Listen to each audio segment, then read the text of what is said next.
Hello, everyone. A very warm welcome to yet another project explanation. And this time we have medical inventory optimization, which is a data analytics project. And I'd like to introduce myself also. I am Vipin Ravikumar, Associate Data Scientist at AI Sprite. Okay, let's go through the project scope. Right.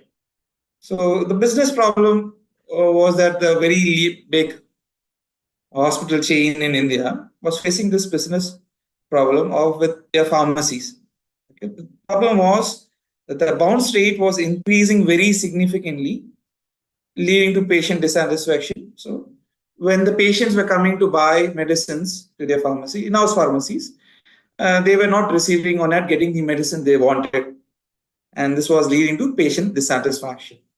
Now, this was a major problem, and people were getting discomforted. They had to go outside to buy the medicines. Now, this was a problem that they were facing.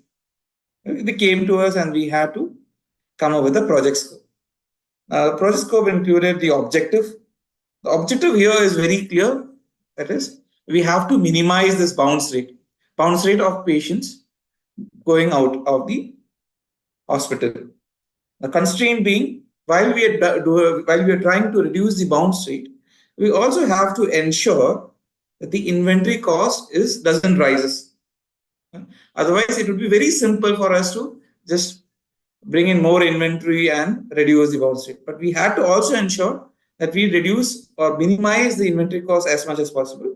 At the same time, we have to reduce the bounce rate. And we also had some success criteria too.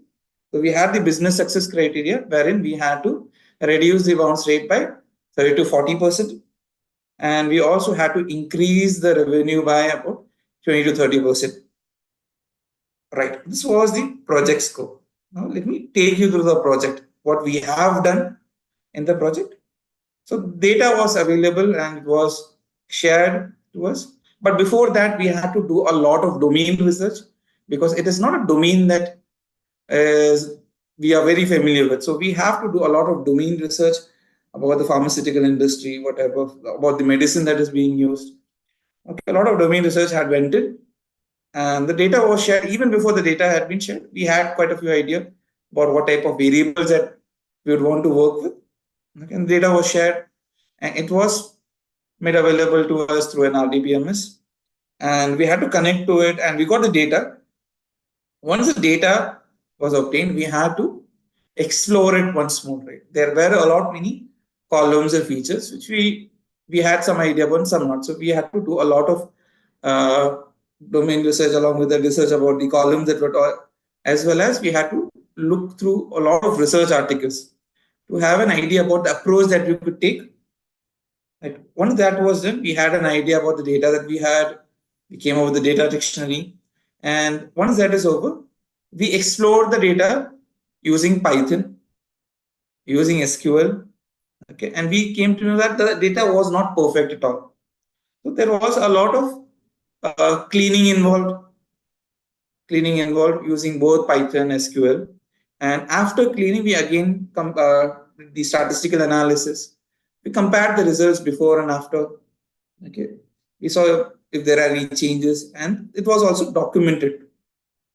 Now, once that is done, we use this data to make visualizations using Python, using Python, using Tableau, as well as Power BI.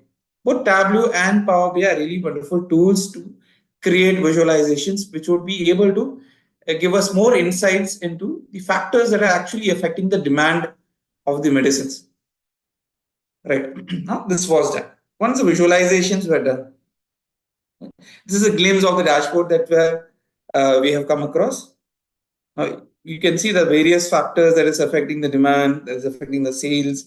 All that has been mentioned here. So total sales has been about for 81.93 million.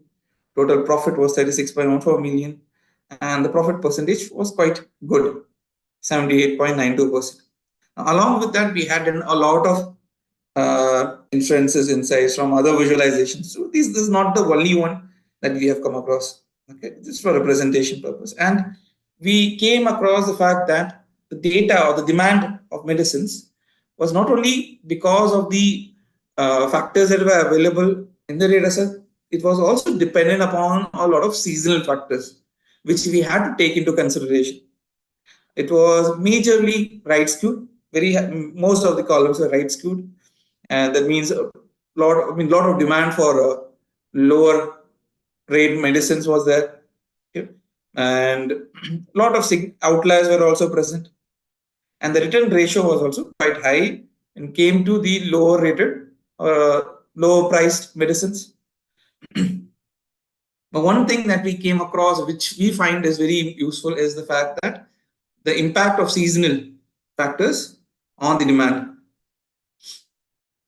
In terms of business insights, we found out the top 25 medicines actually contribute to more than 80% of the sales. Right?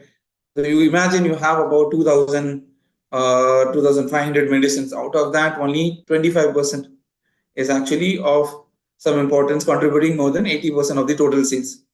So we came to know about that. And we also came to the understanding that injections, which was a subcategory, was contributing the highest to the sales and to the profit. And within that, you had paracetamol contributing the most to the profit.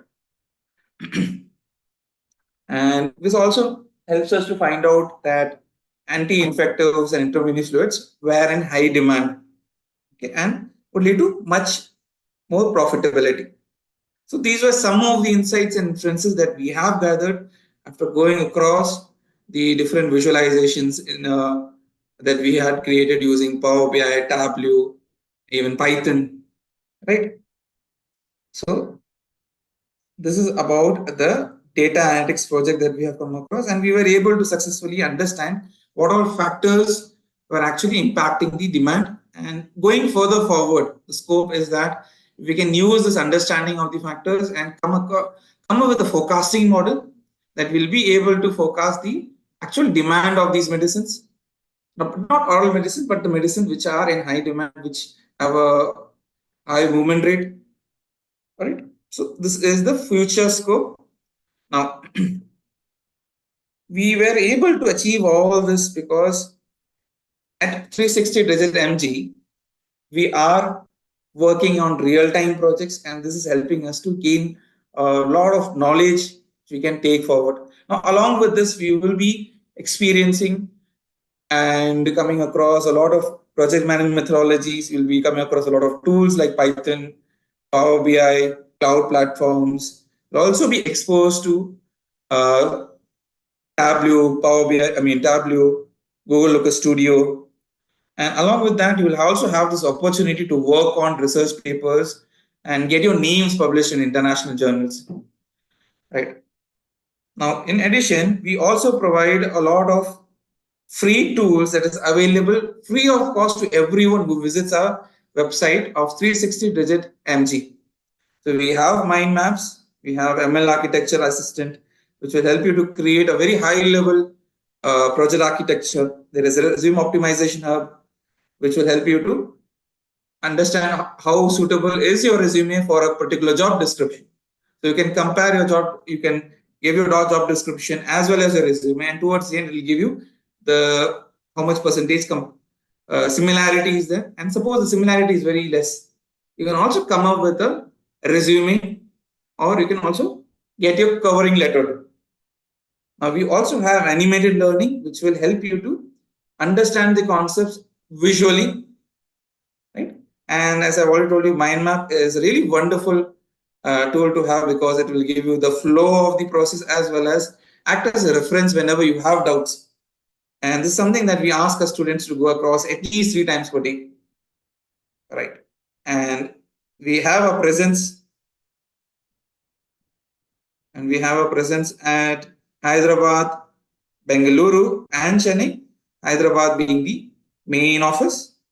We also have a presence at Instagram, YouTube, LinkedIn, and that's about it, friends. Thank you.